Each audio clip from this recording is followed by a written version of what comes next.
저의 성은 김입니다. 네. 왜 웃으세요? 갑자기. 왜냐하면 저희 아버님이 김시성을 쓰시기 때문에 그렇습니다. 제가 이렇게 생겼습니다. 여러분 마음에 안 드실지 모르겠지만 왜냐하면 저희 아버님이 이렇게 생기셨기 때문입니다. 저는 알게 모르게 우리 아버님을 많이 닮았습니다. 왜냐하면 아버지의 아들이기 때문입니다. 저에게도 아들이 있습니다. 우리 아들도 김시성을 씁니다. 주선이가 제 마음에 들지 않은 행동을 할 때가 종종 있습니다. 그럼 제가 그래요. 주선아, 너는 누구 닮아서 그러니? 저는 주선이에게 물어봤는데 주선이 대신 옆에 있는 아내가 대답합니다. 주선이가 누구 닮아서 그런지 몰라요? 당신 닮아서 그렇지? 사실 저도 알고 있는데 아내는 꼭 꼬집어서 아픈 데를 말합니다. 그래서 제가 요즘 그런 말 안 합니다. 본전도 못 찾으니까. 여러분, 아들은 아버지의 성만 물려받는 것이 아니죠. 성격도 외모도 물려받습니다. 그러나 지금부터 세월을 조금만 거슬러 올라가면 내 아버지가 누구냐 하는 것은요, 내 인생의 모든 것을 결정했습니다. 왕의 아들은 왕자예요. 귀족의 아들은 귀족이고 평민의 아들은 평민이고 종의 아들은 종입니다. 성경이 말씀하고 있는 하나님은 영원부터 영원까지 존재하시는 분입니다. 하나님은 사랑과 공의의 하나님이십니다. 거룩하신 하나님입니다. 온 우주 만물을 창조하신 하나님입니다. 지구와 지구 위에 있는 모든 것을 하나님께서 창조하셨습니다. 그리고 지금도 다스리고 계십니다. 하나님은 전지전능하신 하나님이십니다. 하나님 앞에는 그 어느 것도 숨길 수가 없습니다. 사람은 속일 수 있을지 몰라도 하나님은 속일 수 없습니다. 우리가 하나님이 어떤 분이신지를 알고 나면 감히 하나님 앞에 설 수가 없습니다. 두렵고 떨리는 마음으로 하나님 앞에 고개를 들지 못할 것입니다. 그래서 구약 성경에 보면 하나님을 만난 자마다 오라 어찌알고 내가 죽게 되었다라고 그렇게 고백했습니다. 그러나 성경을 보면 하나님은 그런 하나님이실 뿐만 아니라 공중의 새도 먹이시고 들의 백합화도 입히시는 자상하신 하나님이십니다. 바로 우리 곁에 계셔서 우리의 작은 신음소리도 듣고 응답해 주시는 하나님이십니다. 얼마나 하나님이 우리를 세밀하게 사랑하시냐면 우리의 머리털까지도 다 헤아리고 계십니다. 네. 그래서 시편 기자는 사람이 무엇이기에 주께서 그를 생각하시며 인자가 무엇이기에 주께서 그를 돌보시나이까 라고 노래합니다. 온 우주 만물을 창조하시고 다스리시는 하나님, 인생의 생사화복을 주관하시는 하나님, 전능하신 하나님은요, 당신의 자녀들을 지켜주십니다. 우리 시편 121편 5절에서 8절까지의 말씀은 함께 읽겠습니다. 여호와는 너를 지키시는 이시라. 여호와께서 내 오른쪽에서 내 그늘이 되시나니 낮의 해가 너를 상하게 하지 아니하며 밤의 달도 너를 해치지 아니하리로다. 여호와께서 너를 지켜 모든 환난을 면하게 하시며 또 내 영혼을 지키시리로다.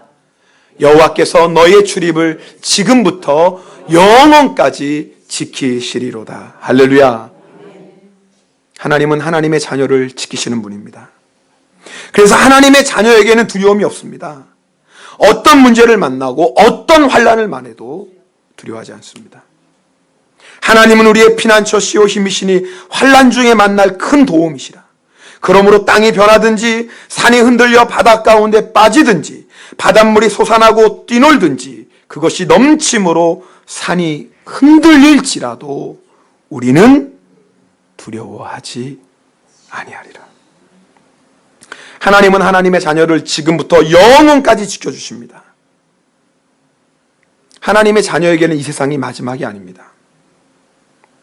죽음은 끝이 아니라 하나님 아버지의 집을 향해 출발하는 새로운 시작입니다.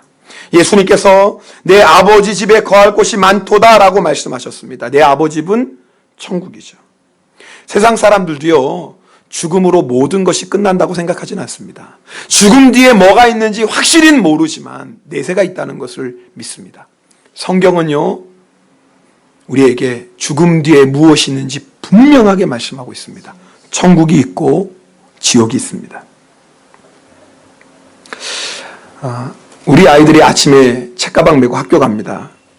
그리고 저녁이 되면 집으로 돌아오죠. 다른 집에 가지 않습니다. 물론 놀러 다른 집에 잠깐 갈 수는 있지만 반드시 집으로 돌아옵니다. 왜요? 자기 집이니까. 근데 엄밀히 말하면 자기 집이 아니에요. 누구 집이에요? 네, 아버지 집이에요. 자기 집인 것처럼 당당하게들 들어옵니다. 저희 집 아이들 중에 저에게 야단을 맞으면 방문을 잠그는 아이가 있습니다. 제가 누구라고는 말씀드릴 수 없습니다. 근데 여러분 대충 아실지도 모르겠어요. 제가 방문을 두드리면 대답합니다. 왜요? 어이가 없죠. 아니, 자기 집이고 자기 방이에요? 아빠 집이고 아버지 방인데 왜요? 라고 해요. 문도 안 열어줘요. 때려주고 싶어요. 그런데 아이들은 이 집이 자기 집이에요. 엄밀히 말하면 누구 집이에요?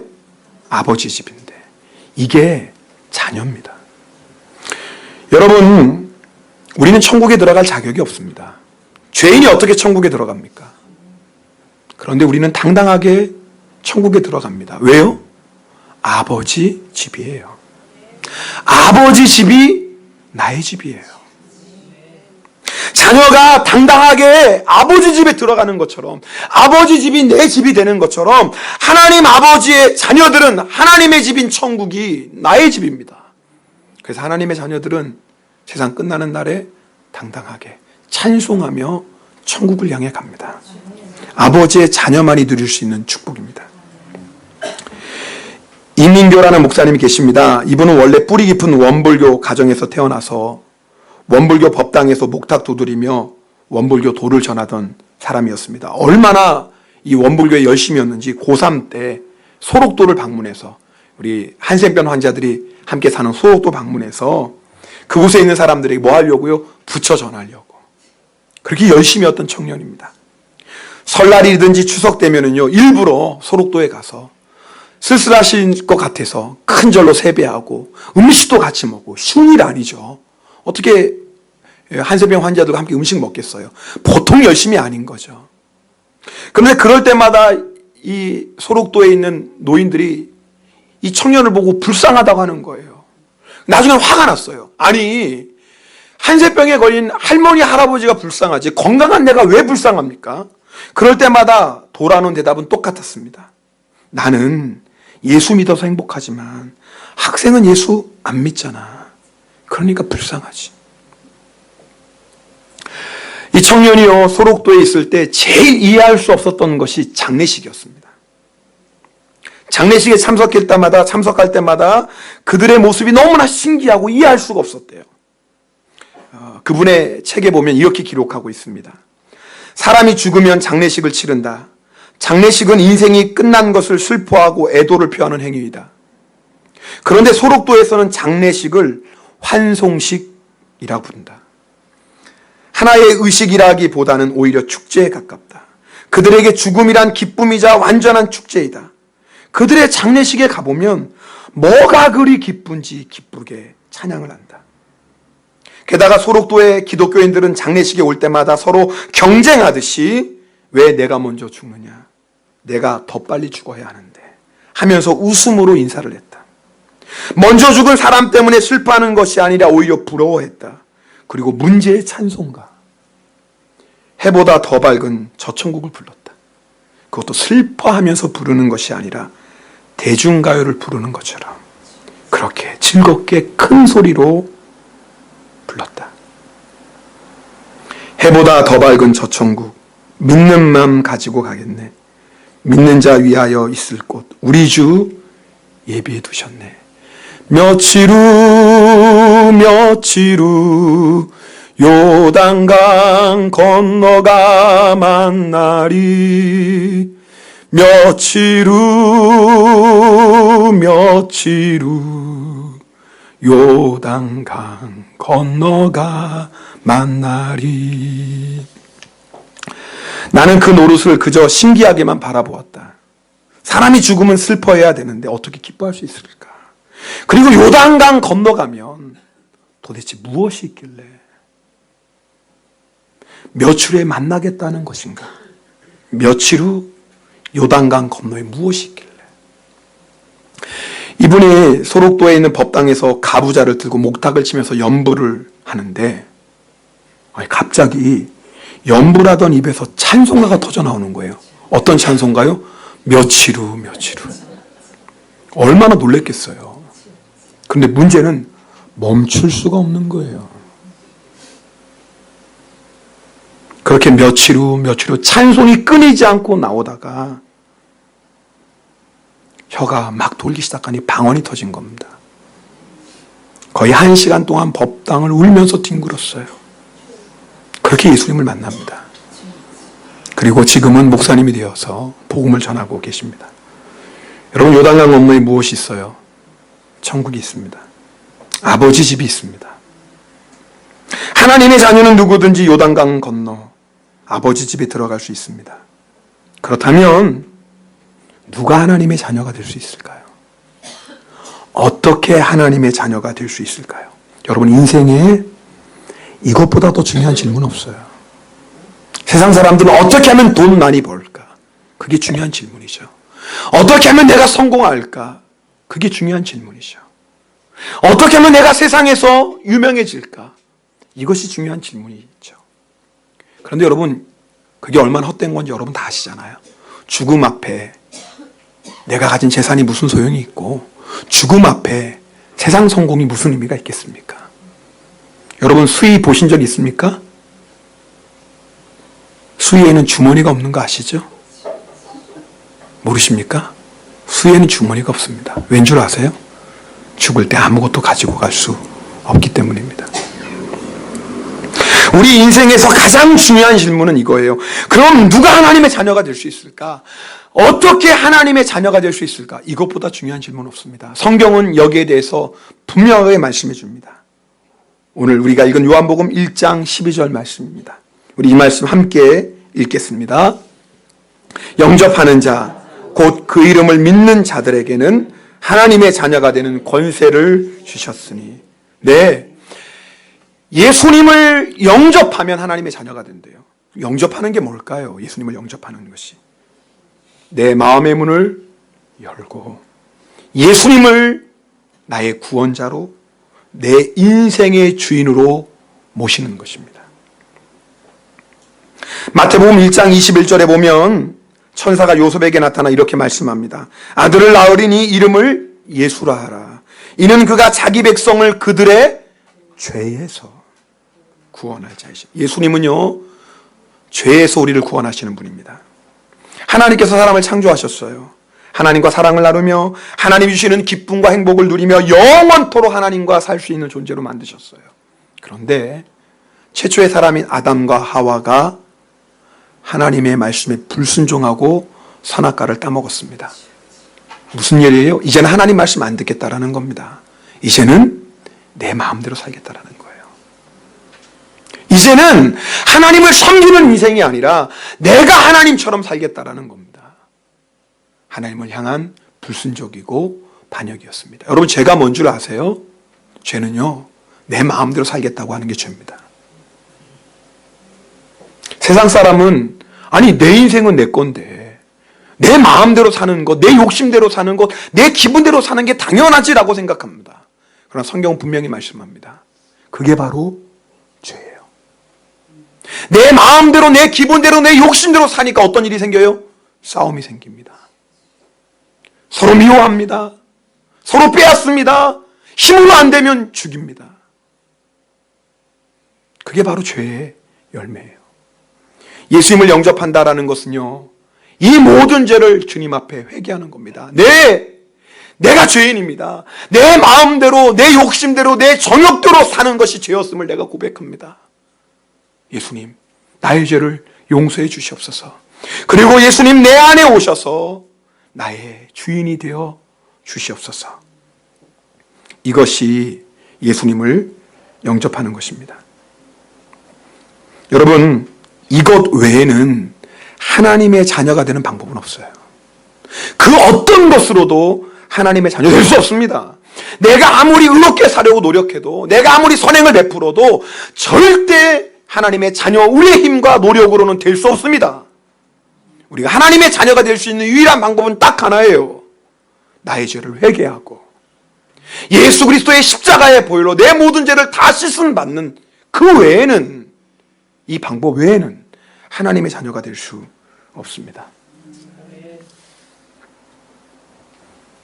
그러나 내가 어떤 죄를 지었다 할지라도 진심으로 나의 죄를 회개하고 예수 그리스도를 내 마음에 영접하면 주님은 우리의 모든 죄를 다 용서해 주십니다. 주님이 용서 못할 죄는 없습니다. 회개해서 구원받지 못할 죄는 한 사람도 없습니다. 서대문 구치소 종교위원회 문장신 목사님이 당신이 교도소 전도 가운데 가장 기억에 남는 한 청년이 있었다고 합니다. 절도단 두목으로 사형 판결을 받은 유충남이라는 청년이었습니다. 이 청년을 처음 만났을 때 예수님 믿으라고 했더니 하는 말이, 사람이 의리가 있어야지, 나 혼자 천국 가겠다고 어떻게 공범들을 배신할 수 있습니까? 함께 지옥에 가더라도 나는 끝까지 의리를 지키겠습니다. 그 얘기를 듣고 목사님이 한 말씀 하셨어요. 의리도 의리 나름일세, 지옥에 함께 가는 것이 무슨 의리인가? 예수 믿고 지옥 갈 공범들을 구원시키는 게 참 의리야. 수갑을 찬 그 청년의 손을 붙잡고 간절히 기도하는데 너무나 안타까워서 눈물이 나오더래요. 기도를 끝내고 나니까 이 청년이 울고 있는 거예요. 그렇게 해서 이 유충남이라는 청년이 예수님을 믿게 되었습니다. 사형이 집행되는 그 시간까지 무려 그 형무소 안에서 300명을 예수님께로 인도합니다. 그리고 마지막에 죽을 때는요, 자신의 안구, 신장, 간 다 기증하고 천국 갑니다. 여러분, 예수님을 영접하는 사람은요, 변합니다. 왜 변하는 줄 아세요? 주인이 바뀌었어요. 이제 내가 주인이 아니라 예수님이 주인이세요. 이제는 내 마음대로 사는 것이 아니라 예수님의 뜻대로 삽니다. 그러니까 사람이 바뀔 수밖에 없어요. 나는 예수 믿는데 왜 안 변할까? 그러면 제일 먼저 확인해 봐야 될 게 있습니다. 내가 정말 예수님을 나의 구세주로 영접했는지 확인해 봐야 됩니다. 왜냐하면 예수님을 영접하면 주인이 바뀐 거예요. 주인이 바뀌면 우리 인생은 바뀔 수밖에 없습니다. 여러분, 오늘 우리가 읽은 말씀에 영접한다라는 단어는요, 여러분 원래 원어를 보면 과거 단수형이에요. 이게 무슨 말이냐면 일생에 딱 한 번 사건이에요. 여러분, 우리가 예수님을 내 마음에 영접하는 사건은 일생에 한 번 있는 일입니다. 네. 그리고 우리가 예수님을 진심으로 내 마음에 영접하면 우리는 그 순간에 하나님의 자녀가 됩니다. 마치 우리의 자녀들이 어머니 뱃속에서 의미하고 태어나면 그 순간에 부모의 자녀가 되는 것처럼. 두 번 태어나는 사람 없잖아요.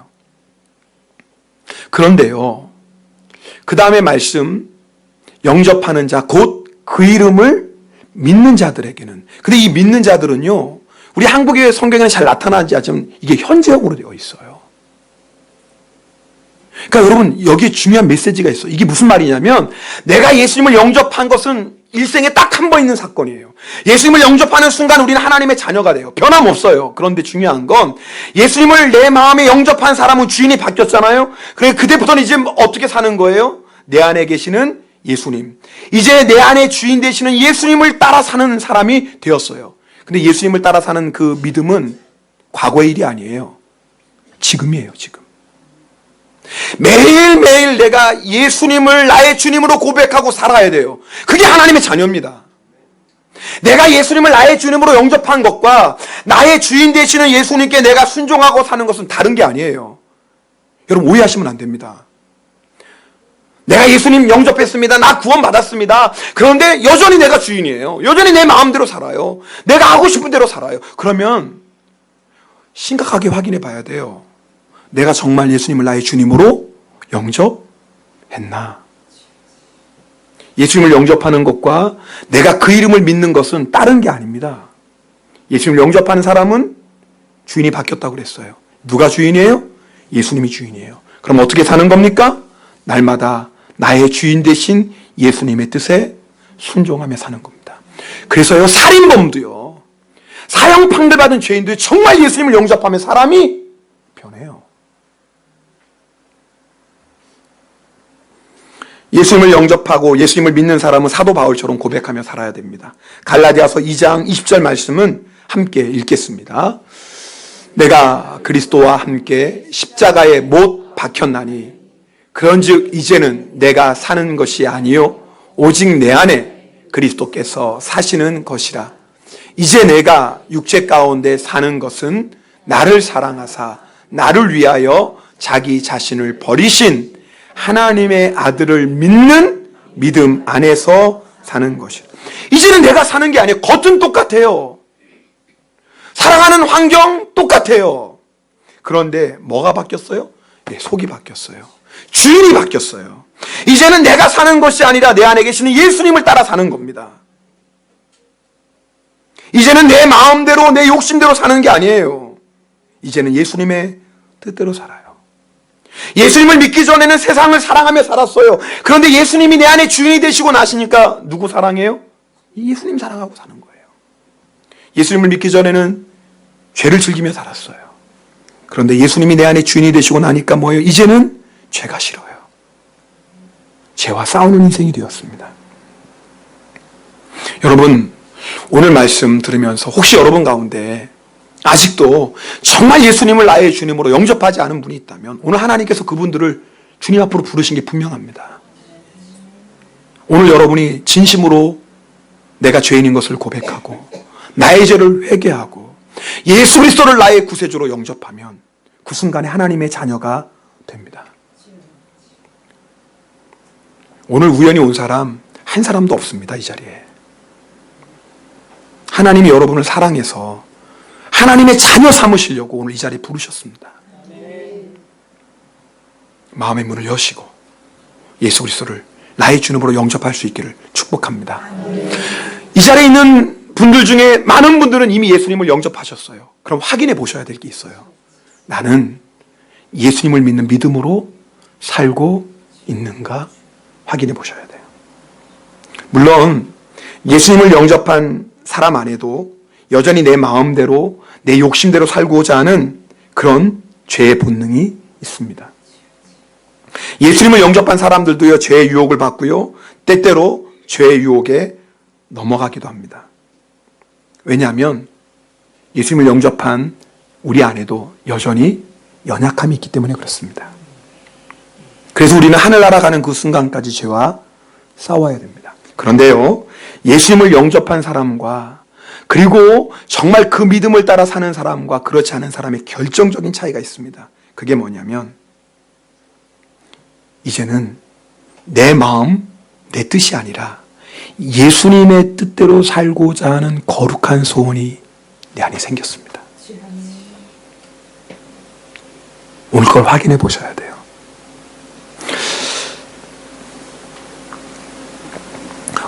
어느 분이 저와에게 상담을 하셨습니다. 상담하는 가운데 그런 말을 해요. 목사님, 저도 제 속에 있는 말 다 하고 싶어요. 내 안에 있는 말 다 쏟아붓고 싶어요. 그런데 그럴 수가 없어서 억울해요. 차마 그럴 수가 없는 거예요. 누구 때문에요? 주님 때문에. 주님이 내 안에 계시는데 내 마음은, 내 기분은 다 말하고 싶어요. 그런데 그러고 싶은데 주님의 뜻이 그게 아니거든요. 주님은 그것을 원하지 않은, 그러니까 내가 주님의 뜻에 순종해야 되니까 그러지 못하는 거예요. 그러니까 너무 억울하다는 거예요. 너무 답답하다는 거예요. 그래서 제가 그분에게 말씀드렸습니다. 집사님은 축복받은 사람이네요. 처음에는 그게 무슨 소린가 그래요. 이게 무슨 말씀이지? 집사님, 내 안에 있는 얘기 다 말하고 사는 것이 복일까요? 내 안에 있는 분노, 내 안에 있는 혈기 다 쏟아내는 게 그게 축복일까요? 아니죠. 나중에 하나님 앞에 설 텐데 하나님 앞에 서는 그 순간을 생각하고 바라보세요. 그것처럼 무서운 게 없는데. 왜요? 우리가 했던 모든 말을 하나님 앞에 다 짚고 해야 되는데 정말 그게 복인가요? 그랬더니 감사한 것은 이분이 깨닫는 것 같아요. 그렇구나. 내 마음대로 사는 게 저주구나. 내 마음대로 사는 게 결국은 죄고, 그렇게 내 마음대로 죄 짓고 살다가 결국 지옥에 가는 것인데, 이제는 내 마음대로 살지 않고 예수님의 뜻대로 살 수 있다는 게 복이구나. 내 마음을 예수님의 뜻에 굴복시킬 수 있다는 게 복이구나. 나는 말하고 싶은데 예수님 때문에 말하지 않는 것, 그게 복이구나. 나는 이렇게 행하고 싶은데 예수님 때문에 그렇게 행동하지 않는 게 복이구나. 이분이 깨달았어요. 이게요, 예수님을 영접한 사람의 모습입니다. 예수님을 영접하지 않은 사람은요, 죄를 지을 때 다른 사람에게 들키지 않으면 돼요. 아무도 본 사람 없나? 그러면 돼요. 그죠? 죄 짓고 나올 때 주변을 살펴봐요. 아무도 없네, 아는 사람 없네. 다행이다, 다행이다. 내가 시간대를 잘 골랐어.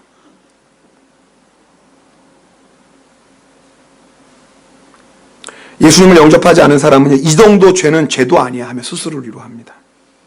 야, 이 정도 죄 졌다고 뭐 설마 천국에 못 갈까? 여러분, 죄에 대해서요, 이런 태도를 가진 사람은요, 절대 회개하지 않습니다. 회개해도 입술의 회개입니다. 마음으로 진정으로 회개할 수 없습니다. 왜요? 죄가 좋으니까. 그건 예수님 영접한 게 아닙니다. 여러분, 예수님께서 제일 먼저 사역을 시작하시면서 선포했던 말씀이 뭔지 아세요? 회개하라, 천국이 가까웠다. 천국은 누가 가요? 회개하는 사람이 갑니다. 여러분, 세리도 창녀도 회개하면 천국 갑니다. 그러나 나는 의로운 바리새인이야, 나는 하나님의 말씀을 잘하는 서기관들이야, 그 사람들 오히려 예수님께 책망을 받습니다. 왜요? 회개하지 않았어요. 여러분, 예수님을 영접하는 것은 진짜 회개하는 겁니다. 예수님을 모시고 사는 사람은요, 이제는 죄가 싫어요. 아무도 몰라요, 내가 죄진 거. 들키지 않았어요. 그런데 마음이 너무 괴로워요. 왜요? 누구는 알고 계세요? 하나님. 누가 보고 계세요? 하나님. 이제는 사람의 눈이 중요한 게 아니에요. 사람에게 들키면 한 번 부끄러우면 끝나죠. 근데 하나님 앞에서는 이거 어떡할 거예요? 예수님을 영접한 사람은 이제는 사람의 눈이 무서운 게 아니라 하나님의 눈이 무서워요. 죄를 짓고 나면 우리 안에 탄식이 있어요. 예수님은 나를 사랑해서 생명까지 주셨는데 나는 왜 그 예수님을 사랑하지 못할까? 나는 왜 그 예수님을 위해서 거룩한 삶을 살지 못할까? 그 안에 이런 탄식이 있습니다. 그리고 기도합니다. 주님, 나를 정결하게 해주세요. 주님, 내가 죄에 지는 자가 아니라 죄를 이기는 자 되게 해주세요. 내가 죄를 이기고 하나님의 자녀답게 거룩하게 살길 원합니다. 간절한 기도가 있습니다. 여러분, 오늘 확인해 보셔야 돼요. 내가 정말 예수님을 나의 주님으로 영접했다면 여러분, 날마다 믿음을 따라 살게 되어 있습니다. 그러신가요? 이제는 나의 생각, 나의 욕심, 나의 고집을 따라 사는 것이 아니라 예수님의 뜻을 따라 살고 있습니까? 그렇다면 정말 예수님 모시고 사는 게 맞습니다. 이제는 우리의 탄식은 하나예요. 뭐예요? 예수님의 뜻대로 살지 못하는 것, 그것만이 탄식이에요. 여러분은 어떻습니까? 제가 올 3월에 하나님의 은혜로 또 여러분이 이렇게 허락해 주셔서 성지순례에 다녀왔습니다. 성지순례 돌고 나서 제 안에 두려움이 생겼어요. 성지순례 가는 코스, 사도 바울이 복음을 전했던 그 길을 따라가면서 초대교회 성도들이 핍박과 환난 중에서 믿음을 지켰던 그 모습을 보면서 지하 동굴에 모든 거 다 버리고 숨어 살았던 그 모습을 보면서 로마의 원형 경기장 갔어요. 콜로세움. 거기 보니까 그림들이 있어요. 어떤 그림이냐면 기독교인들을 죽였던 그림들. 맹수들을 풀어놓아서 기독교인들을 죽이고 검투사들에 의해서 죽이고. 여러분, 초대교회 성도들은 그런 환난과 핍박 속에서도 끝까지 믿음을 지켰어요. 근데 제 안의 두려움이 뭐냐면 그 초대교회 성도들에 비해서 제가 너무 편하게 사는 거예요. 그들이 당했던 환난과 핍박 우리 안 당하잖아요. 여러분 그렇죠? 여러분 중에 예수 믿는다고 감옥에 가는 사람 어디 있어요? 물론 세상 사람들이 조롱하고 비웃을 수는 있겠지만 여러분이 예수 믿는 것 때문에 동굴에 숨어 살 사람이 어디 있어요? 그런데 여러분 아세요? 이게 더 무서운 거. 왜 무서운 줄 아세요? 주님을 향한 간절한 마음을 잃어버릴 수가 있어요. 그게 무섭더라고요. 주님, 제가 정말 주님 한 분만을 사랑하길 원하는데, 내가 주님 한 분만을 뜨겁게 섬기길 원하는데, 주님, 내가 초대교회 성도들에 비하니까 너무 편하게 예수 믿습니다. 이것 때문에 주님을 향한 나의 열심이, 주님을 향한 나의 사랑이 식어질까? 그게 주님 두렵습니다. 여러분 뭐 걱정하고 사십니까? 여러분 다 썩어지고 사라질 세상 것 걱정하고 염려하며 살지는 않았습니까? 하나님은요, 하나님의 자녀들을 눈동자같이 지켜주십니다. 하나님은 당신의 자녀들을 하나님의 날개 그늘 아래 감추시고 보호해 주십니다. 요한일서 5장 18절 보면 악한 자가 지를 만지지도 못한다고 그랬어요. 이게 하나님의 자녀의 권세입니다. 그래서 하나님의 자녀들은요, 어떤 일을 만나도 강하고 담대합니다. 왜요? 하나님 아버지가 나를 지켜주시는데. 그런데 여러분 가운데 나는 하나님을 정말 믿습니다, 하나님이 나의 아버지가 되십니다라고 고백하면서도 내 안에 그런 강하고 담대함이 없다면 오늘 확인해 보셔야 되는 거예요. 내가 예수님을 믿는 믿음을 따라 살지 않기 때문에 그렇습니다. 나는 분명히 예수님 영접했어요 라고 고백할지 몰라요. 그러나 여전히 내가 내 인생의 주인으로 사는 사람은요, 하나님을 아버지라고 부르지만 사실은요 늘 걱정하고 염려하며 사는 겁니다. 하나님이 공중의 새도 먹이시고 들의 백합화도 입히신다고 그랬잖아요. 도대체 뭐 때문에 걱정합니까? 하나님의 자녀는요, 그래서 걱정 염려할 게 없어요. 아니, 우주 만물을 창조하시고 다스리시는 그 하나님이 나의 아버지인데 뭐가 걱정이에요? 걱정할 게 없지요. 하나님 책임져 주시는데. 그런데 내가 예수님을 영접했다고 고백하면서도, 하나님이 나의 아버지라고 고백하면서도 작은 일에 걱정하고 염려하고 무엇을 먹을까, 무엇을 마실까, 무엇을 입을까 염려하고 산다면 오늘 확인해 보셔야 돼요. 내가 예수님을 믿는 믿음을 따라 살고 있는지. 저희 첫째 딸이 중3입니다. 조금 뒤에 수학여행을 간대요. 네. 근데 수학여행 비행이 얼마인 줄 아세요? 세상에 4만 원이 넘어요.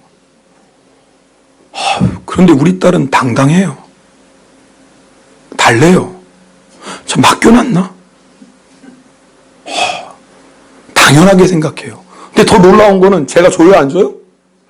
또 줘요. 야, 그게 비싸냐? 그럼 아빠 가지 말까? 아니, 그래도 가야지. 또 안 갈 수는 없지. 뭐 이러고 나와요. 우리 딸은 그런 거 걱정 안 해요. 누가 있어서요? 네, 아빠가 있어요.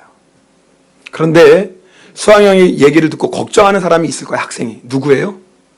아빠가 없는 고아는 걱정할 거예요. 나 어떡하지? 4만 원을 어떻게 마련할까? 수학여행은 가고 싶은데 돈은 없는데 어떻게 하지? 아빠가 없는 자녀는요, 4만 원 앞에 걱정하고 염려할 겁니다. 땅이 꺼지듯이 한숨 쉴 겁니다. 여러분, 우리에게는요 하늘 아버지가 계십니다. 여러분, 저처럼 연약하고 부족한 그런 죄인도요, 내가 사랑하는 자녀를 위해서 최선을 다합니다. 가장 좋은 거 줍니다. 하물며 우리를 너무나 사랑해서 독생자 예수 그리스도까지 주신 하나님 아버지께서 우리 인생을 책임져 주시지 않을까요? 만약 내가 그렇게 간절히 원하는 거 하나님 주시지 않았다면 이유가 있겠죠. 무슨 이유예요? 더 좋은 거 주시려고. 내가 그렇게 간절히 원하는데 하나님이 아직도 주시지 않았다면 이유가 있겠죠. 가장 좋은 때 주시려고. 내가 그렇게 원하는데 하나님이 안 되라고 말씀하셨다면 이유가 있겠죠. 왜요? 그게 나에게는 좋게 보여도 하나님이 보실 때는 좋지 않으니까. 여러분, 이 믿음 가지고 사는 성도는요, 두려워할 것도 없고 걱정하고 염려할 것도 없습니다. 그런데 이 믿음이 어디서 생겨나죠? 내 안에 계시는 예수님, 예수님을 믿는 믿음 따라 매일매일 사는 성도 안에 이런 강하고 담대함이 있습니다. 이런 평안이 있습니다. 오늘 여러분, 하나님이 나의 아버지가 되신다는 그 강하고 담대함이 있습니까? 하나님이 나의 아버지가 되시기에 더 이상 무엇을 먹고 무엇을 마시고 무엇을 입을까 이제는 그것 때문에 염려하지 않습니까? 그렇다면 정말 여러분 믿음을 따라 하나님의 자녀답게 사는 사람입니다. 그런데 혹시 여러분 가운데 내가 분명히 예수님을 내 안에 영접했지만 나 왜 이렇게 걱정이 많고 염려가 많을까? 나는 왜 이렇게 두려워한 일이 많을까? 그런 분이 있다면 오늘 말씀 앞에 쓰셔야 됩니다. 혹시 내가 예수님을 나의 주님으로 말은 하지만 여전히 내가 주인 되어서 내 마음, 내 생각, 내 계획대로 살고 있는 것은 아닐까? 우리 시간에 기도합시다.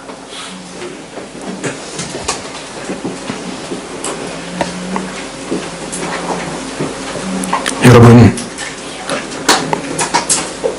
온 우주 만물을 창조하시고 다스리시고 인생의 생사화복을 주관하시는 분, 그분이 바로 우리 하나님 아버지십니다. 우리 하나님 아버지는요, 우리의 작은 신음에도 응답하십니다. 마치 어머니가, 아버지가 자녀의 그 말에 귀를 기울이고 관심을 갖는 것처럼 하나님이 그렇게 우리를 사랑하십니다. 공중의 새도 먹이시고 들의 백합화도 입혀주시는 하나님이십니다. 당신의 독생자 예수 그리스도를 주시기까지 우리를 사랑하신 하나님이십니다. 여러분, 이 하나님이 나의 아버지가 되셨는데 우리가 걱정하고 두려워하고 염려할 게 무엇이겠습니까? 나의 주인 되시는 예수님, 그 예수님을 믿는 믿음으로 삽시다. 그러면 하나님의 자녀가 되는 권세를 날마다 누릴 것입니다. 내 안에 계신 예수 그리스도, 여러분 그분께 순종하며 사십시다.